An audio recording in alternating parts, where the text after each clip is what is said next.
నరహంతకులు ధరాధిపతులై చరిత్రమున ప్రసిద్ధికెక్కిరి. నరహంతకులు ధరాధిపతులై చరిత్రమున ప్రసిద్ధికెక్కిరి. రణరంగం కాని చోటు భూస్థలమంతా వెతికినా దొరకదు. గతమంతా తడిసే రక్తంతో కాకుంటే కన్నీళ్లతో అని చెప్పి ఒక మహాకవి అంటాడు.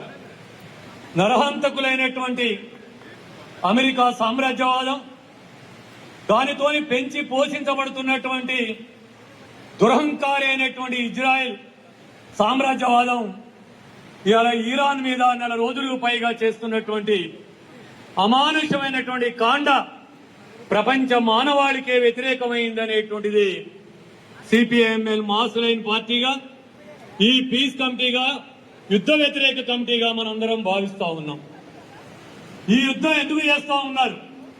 ఇది అన్యాయమైన యుద్ధం, అధర్మమైనటువంటి యుద్ధం, ఏ నీతి నియమాలు లేనటువంటి యుద్ధం. కేవలం మార్కెట్ల కోసం, ఆయిల్ వనరుల మీద ఆధిపత్యం కోసం, పశ్చిమాసియా దేశాలైనటువంటి 18 దేశాల మీద, సుయేజ్ కెనాల్ మీద, హార్మోజ్ జలసంధి మీద ఆధిపత్యం కోసం చేస్తున్నటువంటి యుద్ధం తప్ప మరేమి యుద్ధం కాదు. ఇది అత్యంత అమానవీయమైన, అమానుషమైన, అనాగరికమైనటువంటి యుద్ధం అనేటువంటిది మనందరం అర్థం చేసుకోవాలి. ఇలా ప్రపంచ మానవాళి తన మనుగడకే భంగకరంగా ఉన్నటువంటి పరిస్థితులు ఇలా ఎదుర్కోబోతా ఉన్నది.